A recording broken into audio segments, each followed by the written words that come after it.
Bonjour, nous sommes le mercredi 6 décembre 2017. Je vais vous parler de théologie et, je dirais presque de tantrisme, ou en tout cas d'affectif, de mariage, d'union.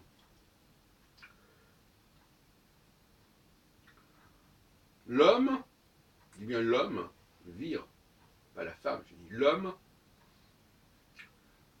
a une forte capacité d'amour, et au sens dynamique du terme, c'est-à-dire que c'est lui qui choisit l'être aimé. Maintenant, l'être aimé peut aimer celui qu'il aime. Bon. Mais on a pu remarquer que quand l'homme donne des signes de doute à la femme, ça casse un peu, ça brise la magie de la relation. Le simple fait d'exprimer par des paroles ou d'avoir des comportements qui sèment le doute dans l'esprit de la femme suffit à produire du désamour, si on peut dire.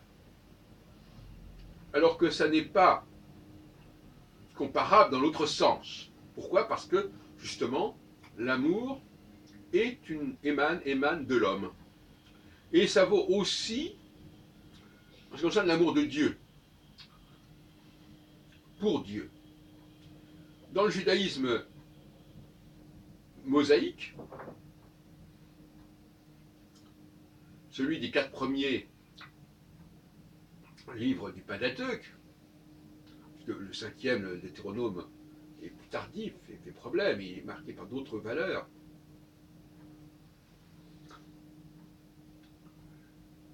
C'est l'homme qui doit aimer Dieu. Et dans le schéma Israël, dit bien, tu aimeras Dieu de tout ton cœur, etc. Et la bénédiction, c'est l'homme qui la donne à Dieu. Alors effectivement, il y a par la suite des textes qui vont dans l'autre sens, comme les fameuses bénédictions sur le pain et le vin, où d'une manière générale,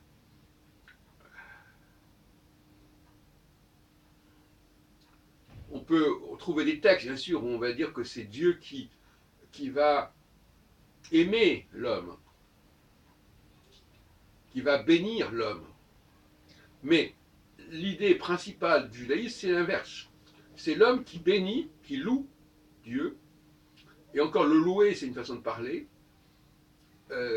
qui aime Dieu. Et c'est pas par hasard que dans les offices synagogaux, du Shabbat notamment, on récite des passages du Cantique des Cantiques, qui est un texte totalement sur les rapports entre l'homme et la femme et l'homme. Bon. C'est une théologie de l'amour. L'amour, alors je ne dis pas l'amour de Dieu, parce qu'en français, l'amour de Dieu, ça peut vouloir dire deux choses différentes. On aime, c'est l'amour qu'on a pour Dieu, ou c'est l'amour que Dieu a pour nous. C'est pas du tout la même chose sur le plan théologique et même psychanalytique. Donc, il s'agit de l'amour que le peuple, que les Hébreux ont pour un certain Dieu. Et ça veut dire aussi que l'amour, c'est ce qui permet de sortir de l'anonymat. C'est ce qui permet de distinguer, de différencier un être des autres êtres.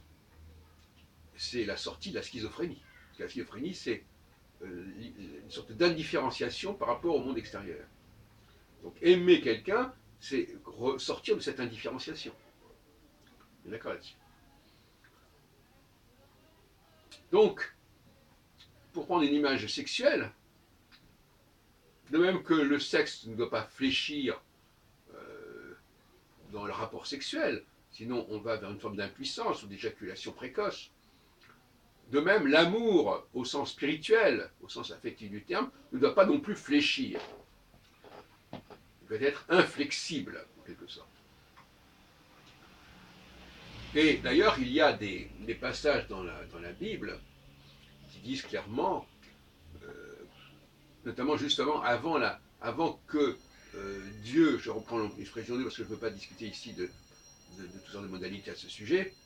Avant que Dieu ne décide de créer la femme, il demande à Adam de choisir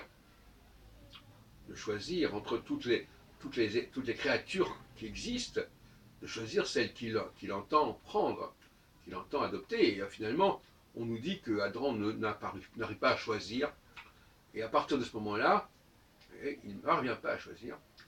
À partir de ce moment-là, Dieu se résout à lui créer la femme.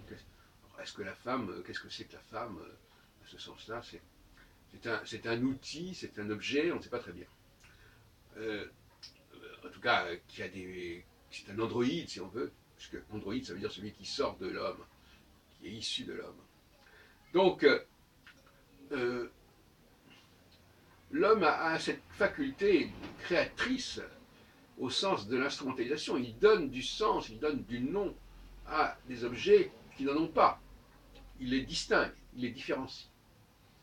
Voilà. Et donc, par conséquent, quand on dit que c'est la femme qui choisit l'homme, non, la femme ne choisit pas l'homme.